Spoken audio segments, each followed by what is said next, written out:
Bem-vindo a toda a gente a esse nosso encontro. Para quem não sabe, isso é o Ribalta Podcast. O Ribalta Podcast partiu de uma ideia de um encontro de 4 amigos de longa data, do Sérgio Rover, vou começar por ali, jornalista, dramaturgo, Oswaldo Mendes, ator, diretor, autor, dramaturgo, Eduardo Tolentino de Araújo, diretor do Grupo Tapa, e aqui se juntaram mais 2 pessoas.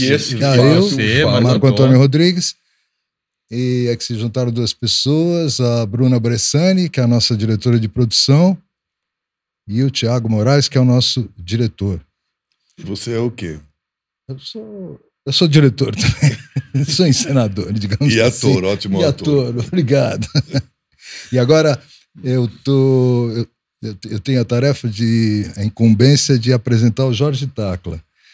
E aí eu vou um pouco num túnel do tempo meio comovido aqui, porque eu comecei a trabalhar com o Jorge como administrador de teatro. E o Jorge foi o cara que me criou as primeiras oportunidades de me tornar fazedor de teatro, né? Tanto como ator, como quanto encenador, num teatro Procópio Ferreira, que o Jorge pegou para fazer grandes espetáculos. E o Jorge tem uma coisa bonita, que ele é um curioso, um precursor e um artista genial que transita por muitas áreas da cena. E criando muitas oportunidades para muita gente. Atuando em teatro musical, em ópera, tendo uma referência do mundo, atuando no mundo inteiro. E é um privilégio para mim poder estar nesse encontro com você, Jorge. Eu sou um amigo de família do Jorge. Conheço a mãe, conheci o irmão, que foi um bom companheiro, Habib Tacla, de boa memória. E o Jorge é um irmão maior. Obrigado pela tua presença. Obrigado. Estou muito feliz de estar aqui com vocês, primeiro porque vocês são todos amigos de longa data e nós lutamos pela mesma causa, que além de ser as artes cênicas em geral, é o teatro, que é a base de todas as artes cênicas. O Marco Antônio, além de ser meu amigo e um grande ator, um grande diretor, um grande fazedor de teatro, viveu comigo um momento assim, muito importante da minha vida, comigo e com meu irmão, que adorava ele.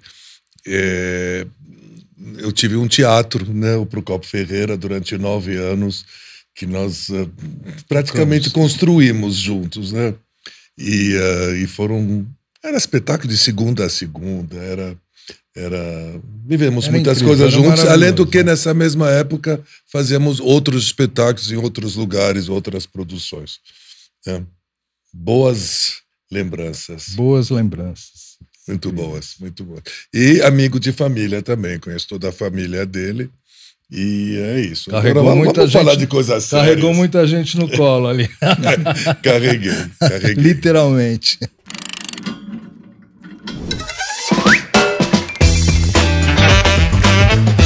Antes que a gente volte ao teatro, que é o tema que nos apaixona e que às vezes a gente mergulha tanto nele que deixa outras coisas passarem aqui. Você falou do seu lado metade libanês, né? E a gente não dá para pensar o mundo de hoje sem pensar no mundo árabe, na geopolítica do mundo. Como é que você se vê nesse mundo? Quer dizer, você vem de um país com uma liberdade religiosa absurda. Quer dizer, é o país onde mais tem religiões convivendo. Tinha liberdade religiosa não é bem a palavra, mas diversidade religiosa. Diversidade religiosa, e o próprio parlamento é formado por pessoas de diversas religiões, né? Um país cuja capital era considerada a Paris do Oriente, né? Foi destruída não sei o quanto foi destruída, né? Mas foi destruída por pela barbárie do mundo que a gente vive, pela luta por petróleo, grana, poder. Como é que você vê você vai voltar ao Líbano para Alepo, que é uma cidade na fronteira, na maior crise. Como é que você vê essa questão do mundo árabe hoje e do levante do Líbano no meio dessa história? É difícil, é dolorido, Como é que é isso para você hoje? Como você vê, tanto intelectualmente quanto emocionalmente? Eu acho que as duas coisas são ligadas. Eu nasci no Líbano no início dos anos 50. Eu nasci em 51, tenho 73 anos. Naquela época, na escola, eu lembro que eu tinha os meus melhores amigos, eram 18 religiões diferentes, em primeiro lugar. Mas não tinha diferença, todos nós éramos libaneses, levantinos. Não tinha ódio, não tinha violência. Tinha religiões, eu tinha um amigo judeu, um amigo xiita, um amigo sunita, um amigo ortodoxo, maronita, tinha todo tipo de religiões. A gente morava num bairro, nós somos católicos, grego-católico, que é Melquita, chama aqui, que é uma igreja católica do Oriente. Mas eu lembro que meu melhor amigo, por exemplo, ele era judeu, era filho do presidente da comunidade judaica no Líbano, que tinha um hospital importante, e o outro era xiita. Era uma mistura de tudo e vivíamos muito bem. Então, eu realmente nasci num país cresci num país sem ódio, num país sem violência.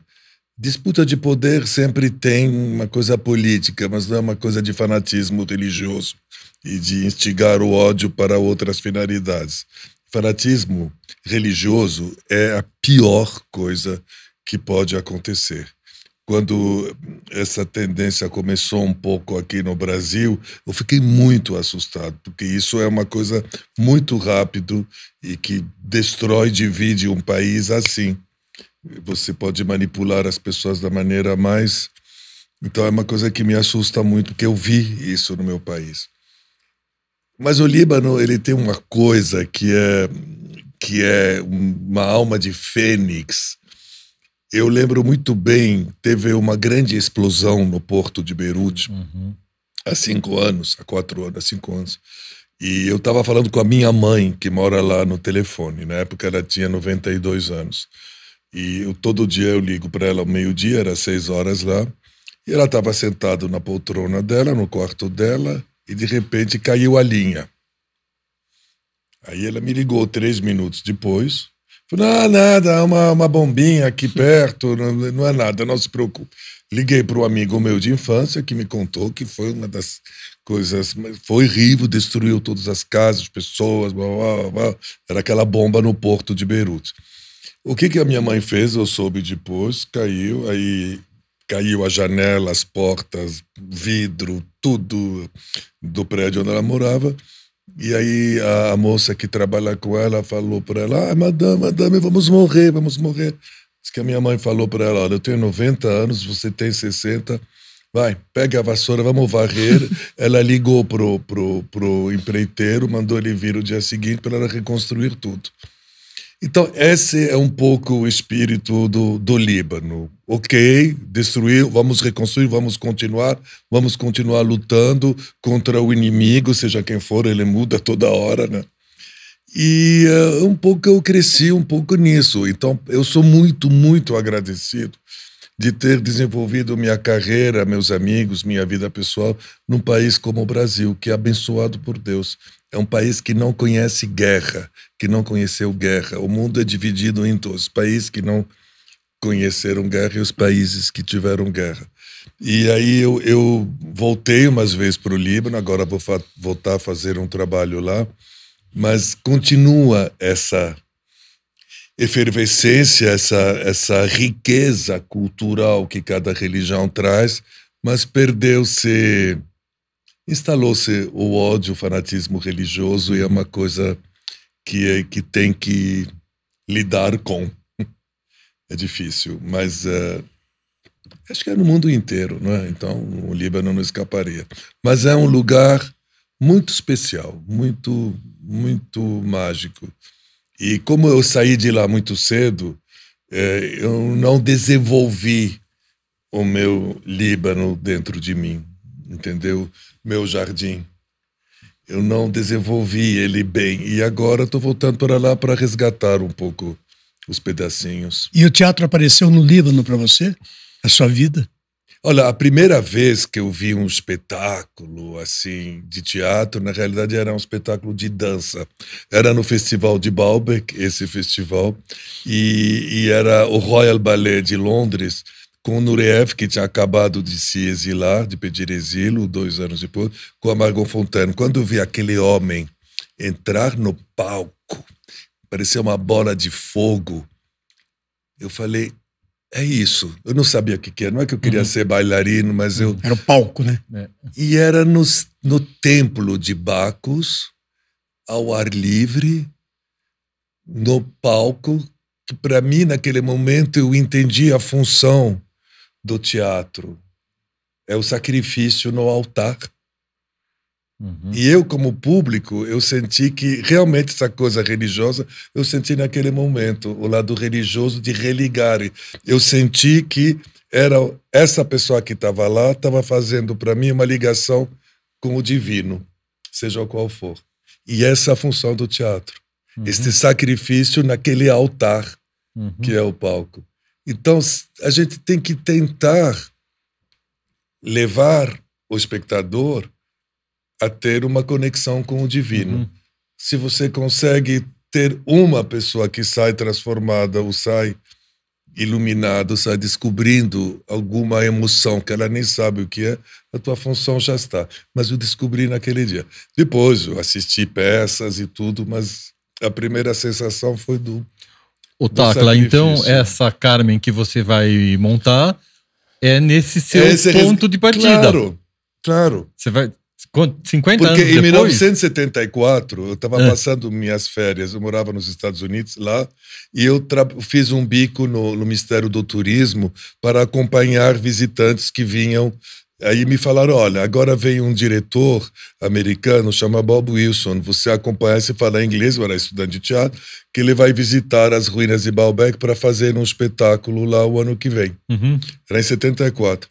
E aí eu fui trabalhar como guia, como estudante de teatro, com Bob Wilson, e Ninon Carlos, que era agente dele, que depois foi a minha agente.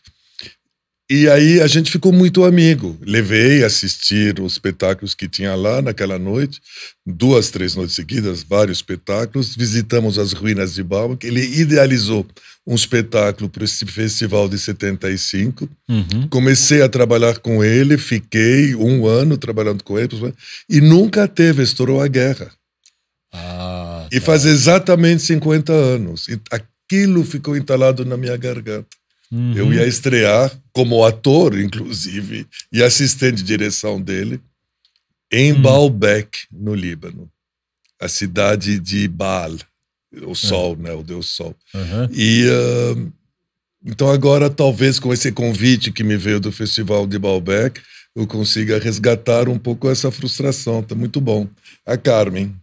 E o Bob Wilson você continua ligado com ele? Sempre. A gente se fala sempre quando ele vem ao Brasil. Ele vem em casa e a gente tá. Como é que ele te marcou? Me marcou muito. Ser humano. Me marcou muito. Me fez muito mal.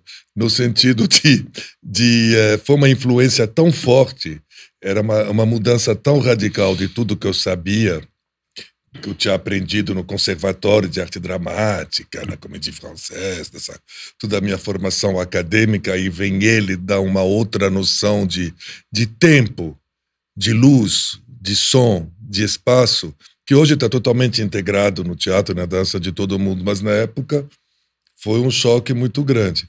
Aí eu fui para os Estados Unidos trabalhar com uma outra companhia experimental, que era o La Mama, André Servado, em línguas gregas, em línguas mortas, era uma coisa assim no mundo inteiro, turnês durante anos. Foi difícil eu encontrar a minha linguagem, porque você não quer rejeitar, mas também não quer imitar. O La Mama era o oposto do Bob ou não?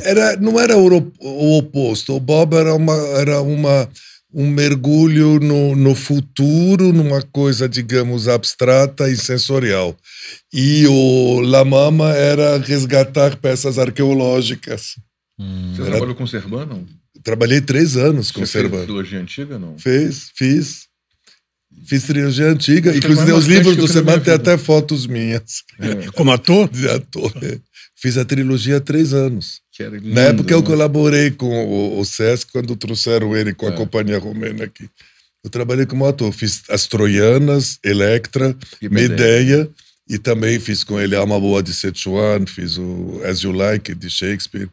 Ele foi um grande mestre para mim. Mas é difícil quando você trabalha com pessoas tão fortes. Tão pesadas, né? De repente, você achar tua linguagem. E só no país como o Brasil que eu consegui achar minha linguagem. Demorou. E você ajudava nesse trânsito também, né? Porque o Gerald Thomas, por exemplo, estreou aqui no Teatro Procopio Ferreira, sob seus auspícios, inclusive. A culpa é minha. Inclusive conhecemos La Mama. Você lembra que La Mama veio para... Eu lembro, porque ela lembro que ela me ligou, ela falou, amor, você deixa esse homem entrar no teu teatro. Eu falei, mas ele não trabalhava com você? Ele não conheço, nunca vi na vida. E ela veio correndo, quando eu vi, ela estava lá na estreia. Não sabia mais o que fazer, você lembra? Lembra? Ela armou um barraco. Lembro dele ajoelhado, chorando, e ela... E eu nunca soube o que realmente aconteceu. Estou fora. Mas foi na minha frente, foi no escritório. Sim, porque eu que trouxe ele para cá, eu que produzi o primeiro espetáculo dele no Brasil. É isso que eu tô falando. Que nós fizemos juntos, que foi o Carmen com Filtro. Ele já tinha feito no Rio com o Sérgio Brito o 4 vezes Becker. Mas em São Paulo foi... em São Paulo sim. São Paulo foi essa. Ele tinha feito com o Sérgio e a Tônia, né? Não, o Sérgio e a Tônia foi o Quartet. O Quartet. Ele tinha feito 4 vezes Becker com Sérgio, Ítalo e Rubens. Foi a estreia dele no Rio. Olha. E Jorge, esse lado... porque ele é de lá, né? Você falou dessa sua formação. Como é que o Brasil entra nesse teatro que você faz? Eu digo Brasil, quer dizer, a cultura brasileira, o estar no Brasil. Eu não vejo diferença nenhuma. Inclusive, quando cheguei no Brasil, além de ser um campo onde tinha muita coisa a dizer, mas tinha uma tradição de teatro bastante sólida. Tinha uma boa tradição de teatro. Então, para mim, foi uma descoberta. Eu tinha muita coisa para aprender. Você via muita coisa do teatro daquela época? Tudo.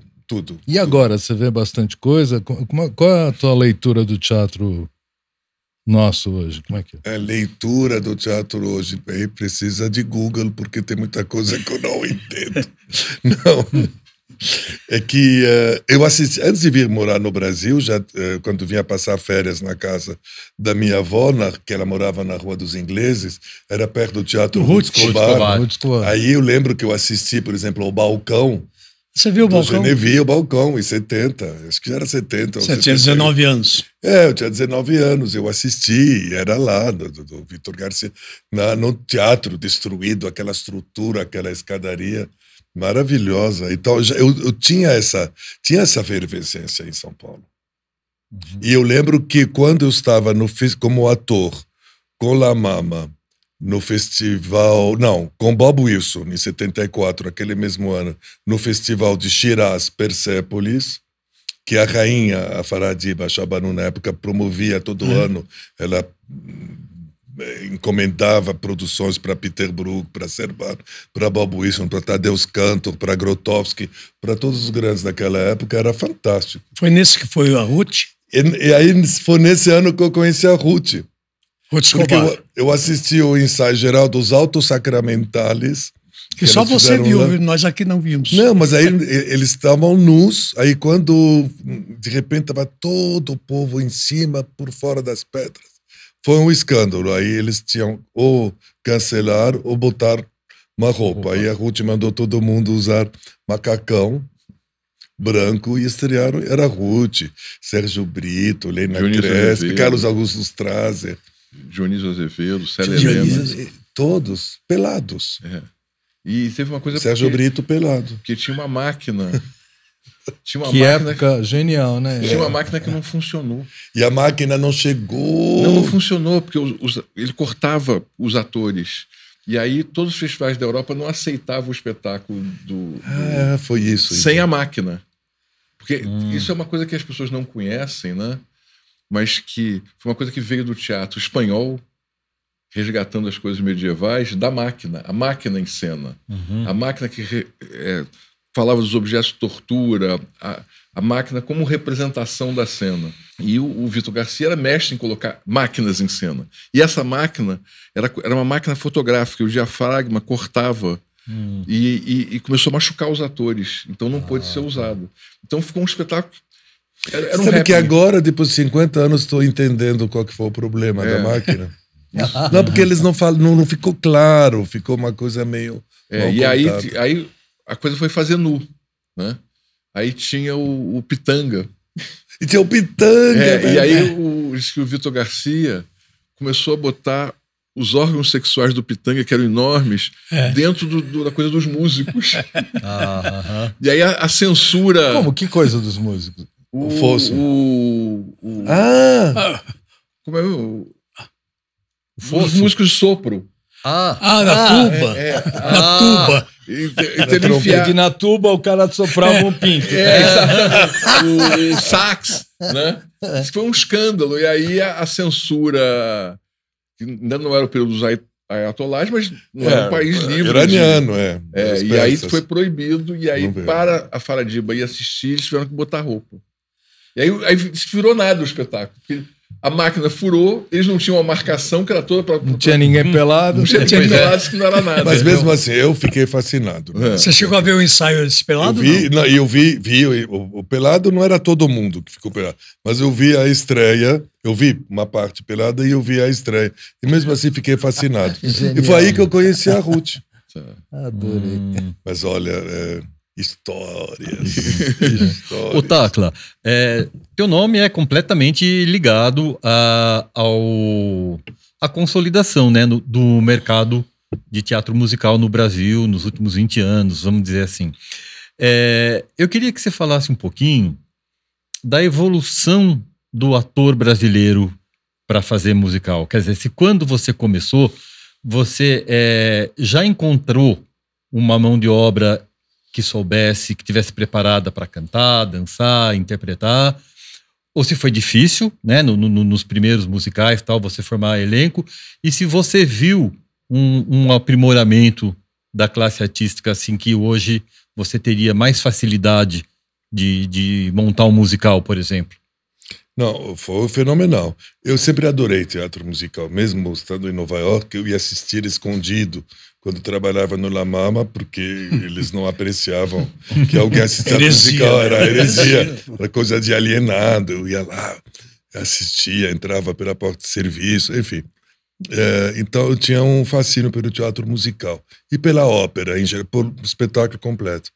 No Brasil não existia muito esse mercado, tinha existido um pouco nos anos 60, com Flávio Rangel, com a Bibi, algumas coisas. Ademar Guerra fez várias. Ademar Guerra fez coisas, então teve umas... Depois deu uma parada. Eu tentei ter uma experiência no início dos anos 80, o Marco Antônio é testemunha, que foi o maior fracasso da minha carreira. O Segredo da Alma de Ouro. O Segredo da Alma de Ouro, que era um musical composto no Brasil, era uma coisa bem futurista, em cima de um texto da Leila Assunção. E tudo brasileiro. E foi um grande fracasso. E realmente não era bom. Não era bom. Mas eu acho que tem uma grande lição nisso tudo. Nós não temos know-how de playwriting, de teatro musical. Isso é uma arte anglo-saxônica, os franceses não têm, os italianos não têm, nós não temos.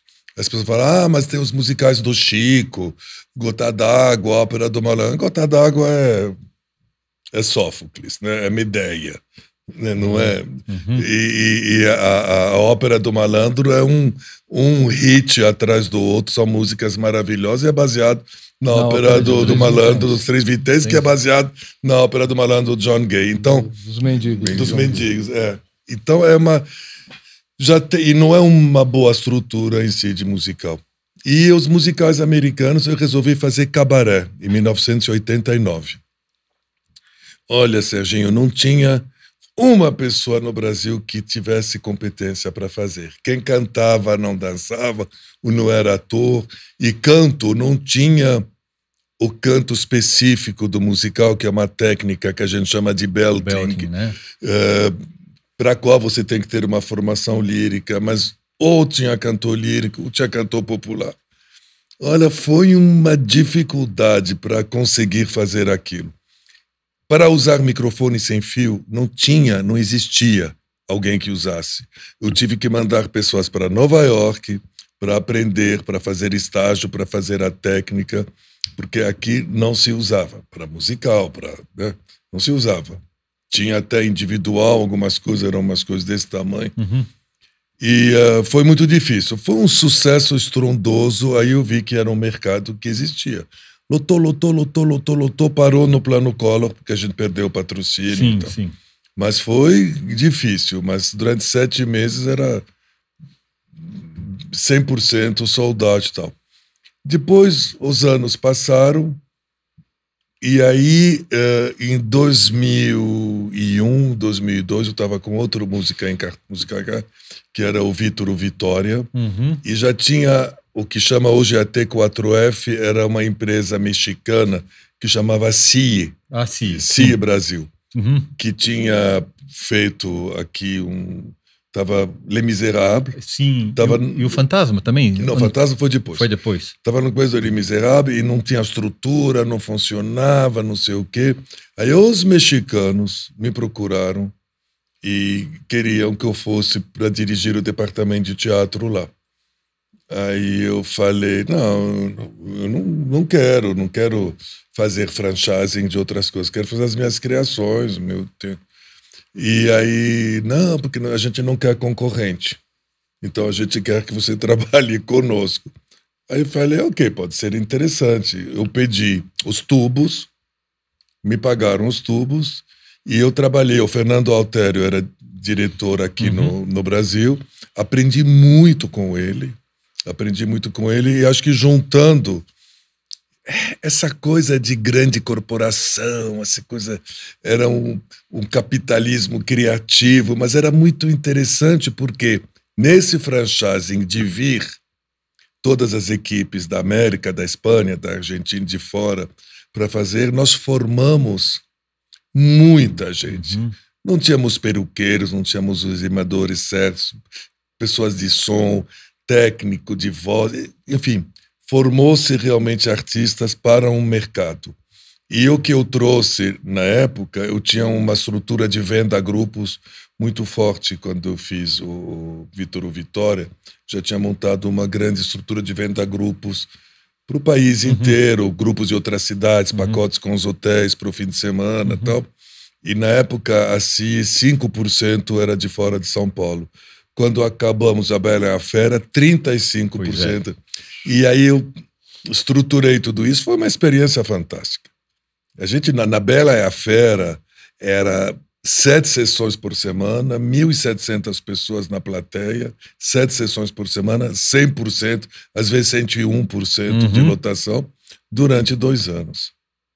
Aí depois Chicago, depois Fantasma da Ópera, eu saí, aí eu não aguentava mais, eu queria voltar por minha conta, aí comecei a minha série.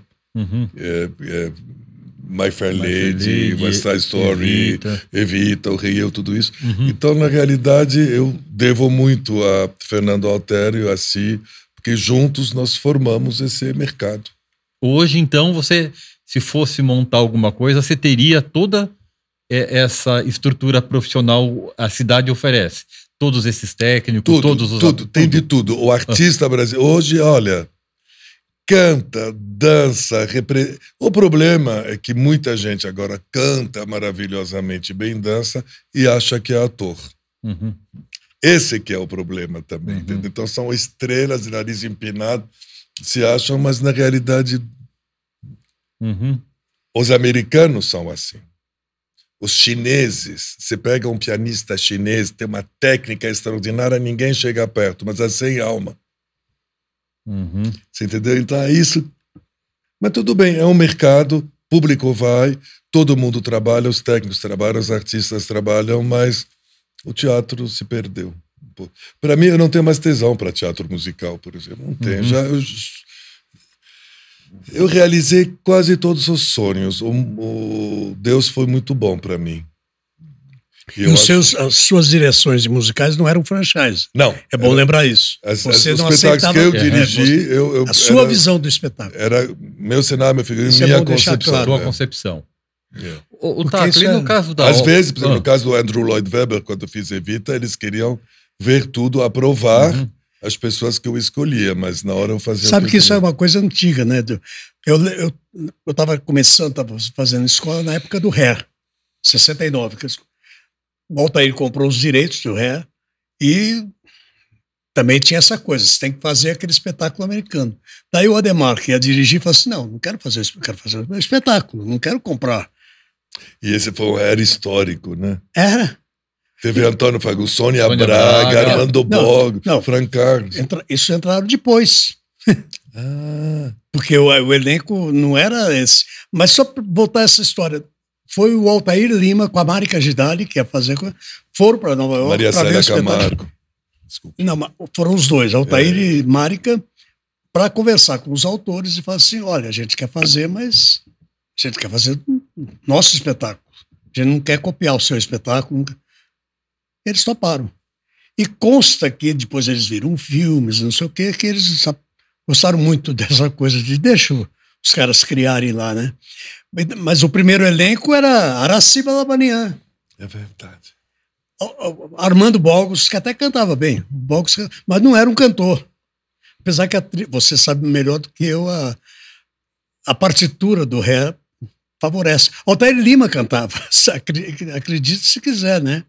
Tinha Helena Inês fazendo parte do primeiro elenco. Estou falando do primeiro elenco, né? Eu não vi nem o segundo, mas eu... Então, o primeiro dos que estavam ali que cantava era o Laércio Morrone.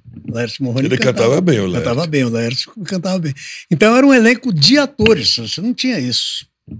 Os atores se preparavam. Então, era um... Não sei se talvez o Hair permitisse. Estão remontando o Hair agora. Acho que daqui a 3 meses estreia de novo. Então, foi essa coisa do franchise já é uma coisa mais antiga. Yeah. Consta que até o My Fair Lady da Bibi... O da Bibi era franchise. Era franchise. Era a versão americana que tinha no México, que veio do México. O Pippin foi. O Homem de la Mancha foi. Franchise. Hello Dolly, né? Hello Dolly também. Agora, eu queria discordar de uma coisa, dessa coisa de não ter a estrutura brasileira de musical. Não, estrutura de dramático. Mas é isso que eu quero discutir, né? O primeiro grande musical que estourou na Broadway foi Showboat, 1927. Antes tinha tido no Nanette, que deu T for Two, não sei o quê. Mas um senhor chamado Arthur Azevedo já havia escrito no Brasil o Mambembe e a Capital Federal. O Mambembe só veio em 1900, 20 anos antes desse espetáculo da Broadway. E o Mambembe foi estrear no Municipal do Rio de Janeiro, em 59, com o Teatro dos Sete, Fernando Montenegro, Ítalo Rossi, Sérgio Brito. Foi um sucesso estrondoso. Depois a Capital Federal, produzida pela Cleide. Que inaugurou o Teatro Anchieta em 70. Exatamente. Quem inaugurou o Teatro Brasileiro foi outro musical. Nós poderíamos ter... Teatro Anchieta. O Anchieta, foi a Moreninha, que era um musical também. Nós poderíamos ter tido uma estrutura de musical brasileiro. Porque você tem razão. São pequenas joias e que, se bem montadas, se você, por exemplo, resolve pegar com Amanda para fazer o Mambembe, pode ser um sucesso estrondoso. Tem uma cantora, atriz cantora, como é a Amanda, que é uma graça, que fez mais... Fala o nome dela inteiro. Amanda Costa. Amanda Costa, desculpa. A Costa. A Costa. Se você pega, faz uma coisa dessas, nunca foi feito em São Paulo, profissionalmente. E, na verdade, aqui no SESI, né, durante anos, na época do Osmar Rodrigues Cruz, teve os grandes musicais também. Tinha o Poeta da Vila e Seus Amores, do Plínio, teve a Chiquinha Gonzaga, teve coisas, mas talvez essas produções do SESI tiveram mais tempo de amadurecer. É que aqui, quando a gente faz um musical, escreve, cria, é difícil você ter pessoas preparadas musicalmente também, que dão a dramaturgia musical, que conta a história, e a gente experimenta Aí, ok, tá pronto, estreia. Não tem tempo de... E só você sabe que... Você só pode saber se é bom depois que estreia. E nos Estados Unidos, por exemplo, na Inglaterra, viaja, prepara durante um ano. Quando chega na Broadway, já tá tinindo, cortado, arrumado, é outro espetáculo. Aqui a gente fica muito exposto. Mas você tem razão. O Mambembe, Capital Federal. Capital Federal, o Capital Federal viu. O Mambembe eu não vi porque ainda não ia ao teatro. Mas a música de quem que era?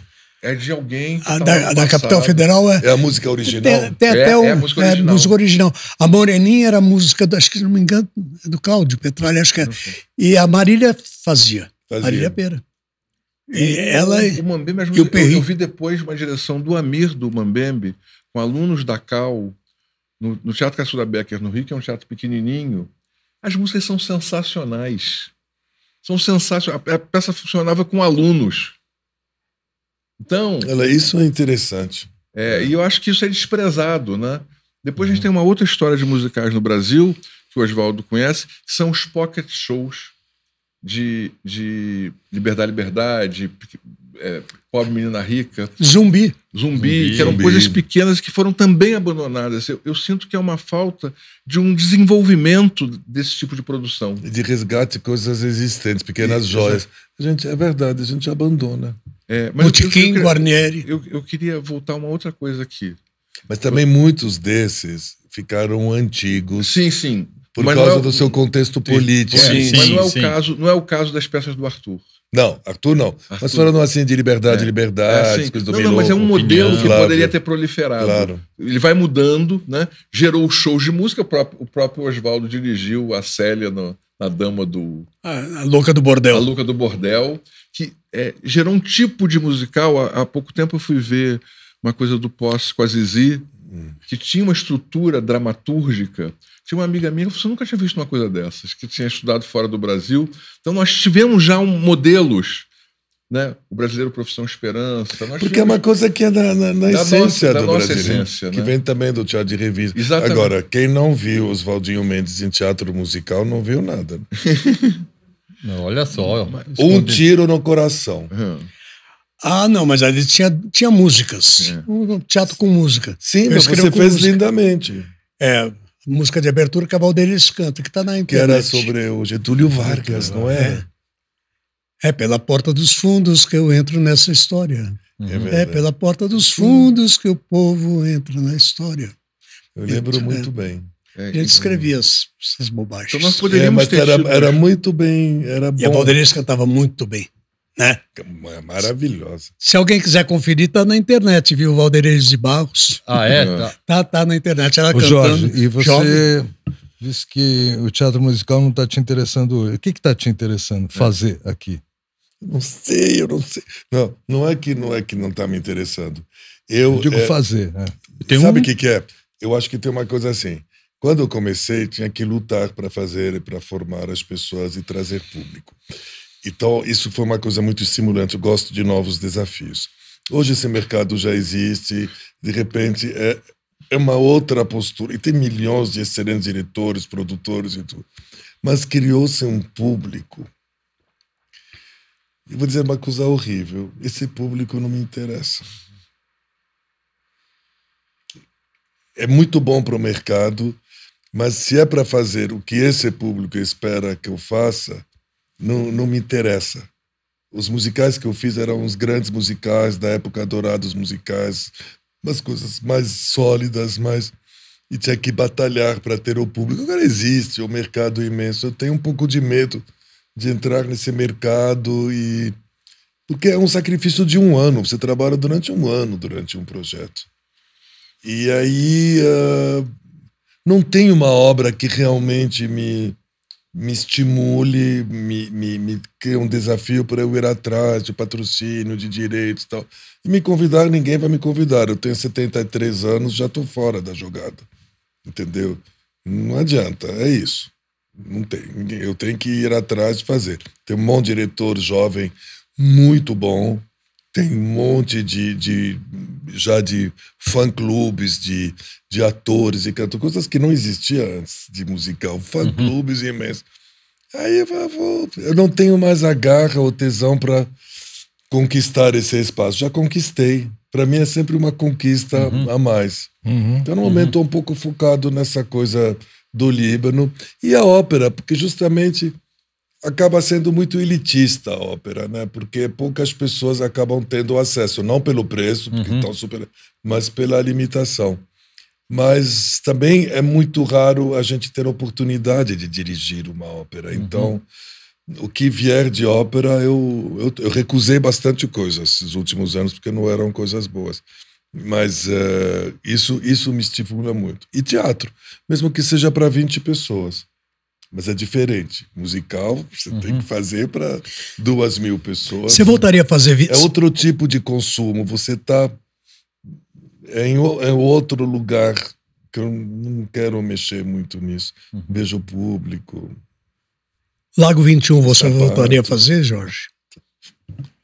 Lago 21... Hoje, você fala assim, eu gostaria de fazer para 20 pessoas. Lago 21 foi um espetáculo feito no palco. Feito no palco. Lago 21 fiz em 1988. Eu estava numa crise existencial muito grande. Não como agora, que agora eu sou uma pessoa muito satisfeita com tudo que eu fiz, fui abençoado e estou muito feliz. Mesmo com os erros, mesmo com as coisas ruins.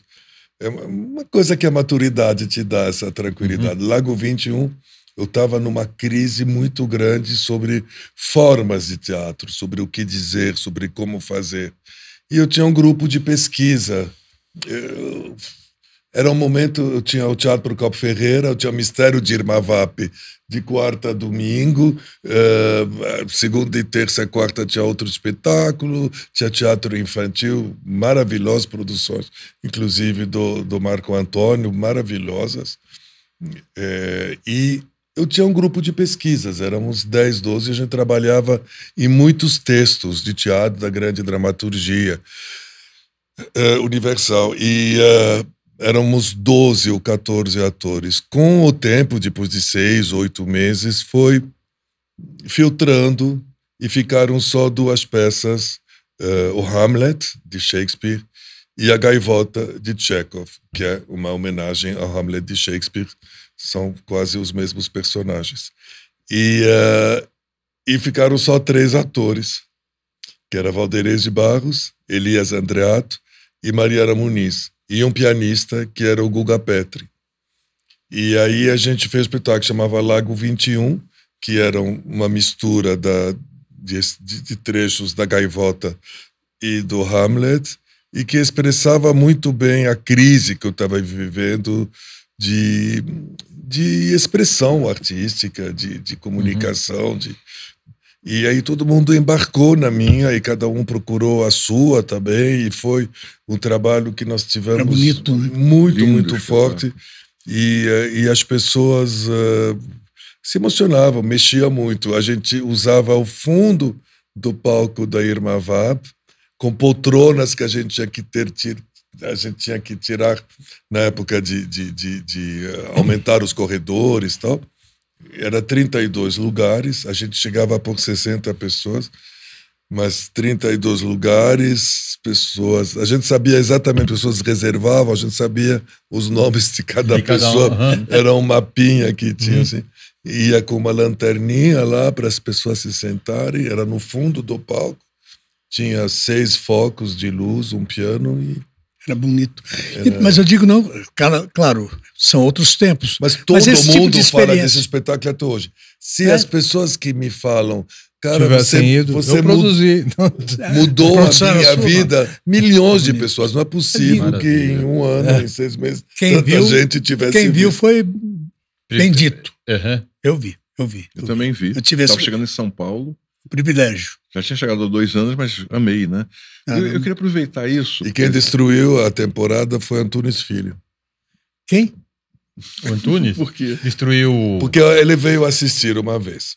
Aí ele adorou, ele mandou todos os alunos do CPT assistir. Aí ele veio assistir outra vez. Aí a 3ª vez eu falei, tem alguma coisa esquisita. Não é a Valderez, deve ser a Mariana. Aí ele convidou a Mariana Muniz para ir para o CPT. E era um espetáculo que não dava para substituir atores, era nossa linguagem e tudo. Aí ela saiu, a gente ficou pé da vida. Ela saiu achando que...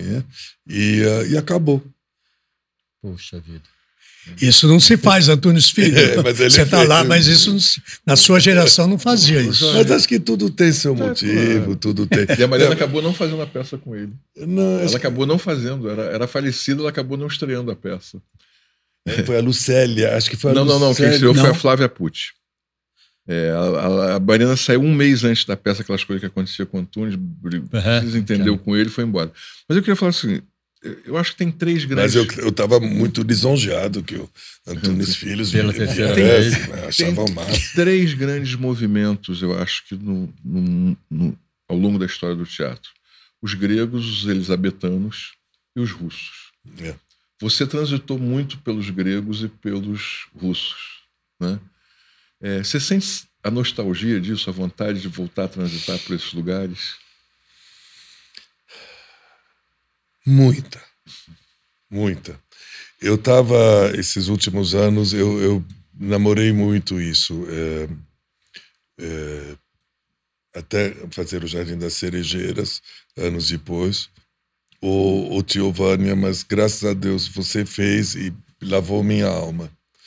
Mas sempre eu tinha essa sensação de que para poder fazer uma coisa hoje em dia como o Jardim, um grande russo, precisava de uma companhia que tenha uma linguagem, uma boa formação técnica, uma boa cultura, que, por exemplo, no teu grupo vocês têm trabalhos permanentes, você tem uma companhia, entendeu? E é difícil, eu estou tão longe das pessoas de teatro de 7, 8 anos para cá, eu percebo, e a pandemia piorou tudo isso, que eu percebo que se eu quero montar um grande texto para achar pessoas que tenham referências, não minhas, mas referências do que é esse texto, do que é o teatro, que é saber falar, sabe? Vai ser difícil conseguir juntar, conseguir patrocínio, E depois, para que público? Sempre isso me angustiou muito. Então, vontade eu tenho. A única coisa que eu tenho vontade, na realidade, é fazer um bom teatro. E acho que eu perdi a coragem. Não sei o que é. Tenho medo. Claro que eu queria fazer um belíssimo texto russo. Claro que sim. Hamlet já não. Hamlet sonhei durante 30 anos de fazer, comecei a fazer elenco, era atrás de patrocínio, Milor Fernandes fez a tradução do Hamlet dele para mim e nunca deu certo. Aí eu fiz um pouco com o Lago 21. Mas russo, sim. Amo. O Tacla, pelo que você está falando, assim, apesar de toda a sua carreira, todas essas conquistas, continua sendo muito difícil, né? Trabalhar. Eu acho que está mais difícil. Eu acho que está mais difícil. Porque não sei se é menos público ou se é outro público. Esse outro público não me interessa. E o público que interessa é muito pequeno. Então, está difícil. Tá difícil a pessoa sair de casa, tá difícil as pessoas poderem pagar um preço de ingresso que antes cada um botava um pouco do seu bolso, depois de 2 meses se amortizava o espetáculo e a gente ganhava dinheiro. Não precisava de patrocínio, não precisava de nada. Hoje em dia tá difícil você montar com qualidade. Montar de qualquer jeito a gente pode, mas do jeito que eu quero montar, tá difícil. E tá difícil achar atores que tenham interesse em estar no palco e não na televisão, que tenham isso como foco de vida. Isso você sabe muito bem. Você sabe. Ainda bem que nós temos o Grupo Tapa e o Tolentino para dar um oxigênio, mas é verdade, Você sente falta da ambição. A gente falou muito nesses nossos papos que o artista brasileiro, o ator perde a ambição. E da missão. Ambição também, sabe, de querer fazer. Mas a ambição eles têm focado para o sucesso. Não, mas a ambição é de sucesso. Mas toda uma geração de teatro brasileiro, de Cacilda, Sérgio Cardoso, Tônia Carreiro, Paulo, enfim, nem vale citar. Eles tinham ambição de fazer um Beckett, um Pinter, um Albi, para falar dos contemporâneos, mas tinham ambições de fazer erradamente ou não, fazer uma tragédia. Uma vaidade saudável. Era uma ambição de fazer os papéis, mais do que a vaidade de fazer. Eu acho que isso a gente perdeu, né? O prazer, né, de fazer isso. Ou fazer uma peça política que refletisse o momento. Eu acho que a gente perdeu isso. Nós nos tornamos um povo um pouco ambicioso, sabe? Ambicioso no sentido Você entende? A de ambição... mudança da realidade, de nos desafiarmos, né? Todos nós aqui fomos de uma geração, o Marco usa muito esse termo, né? Que sonhávamos com a utopia, né? Nós perdemos a utopia. Eu acho que o país nos quebrou, sabe, de alguma maneira. Eu percebo isso no mundo inteiro, viu? Nesse sentido.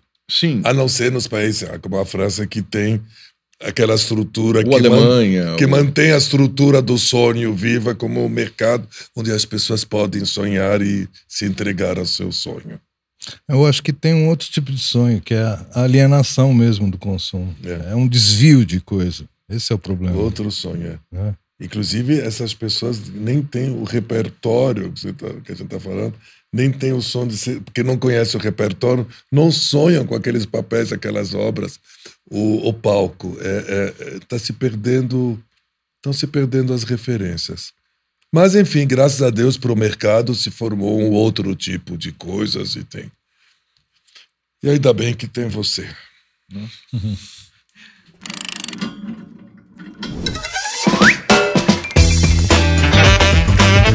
Bom, a gente está encerrando mais um episódio do Ribalta Podcast.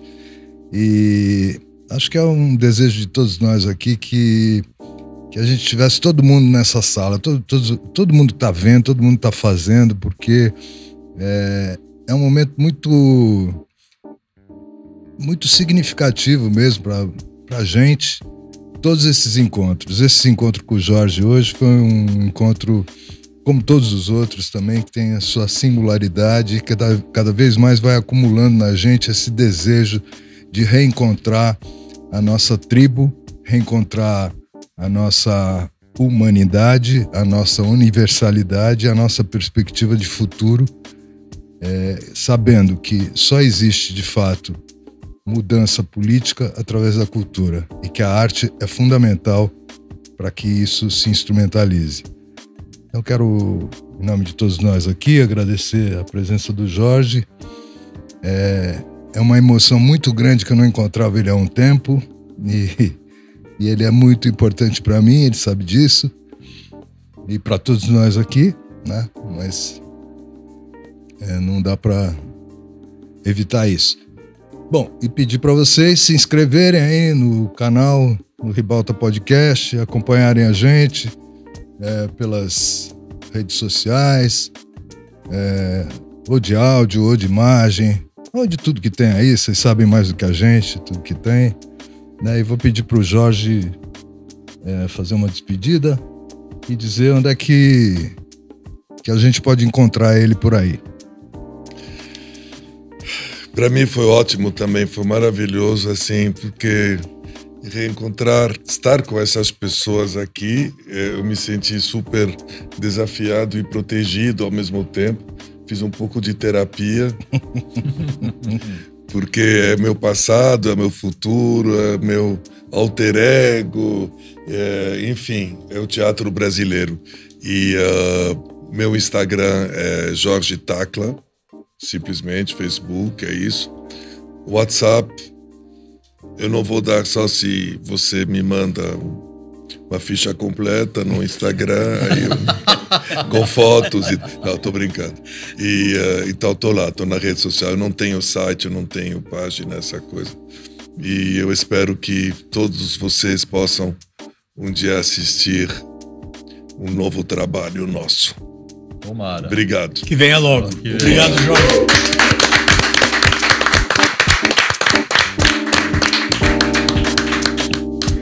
110 anos de terapia. Tá? Olha.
Obrigado.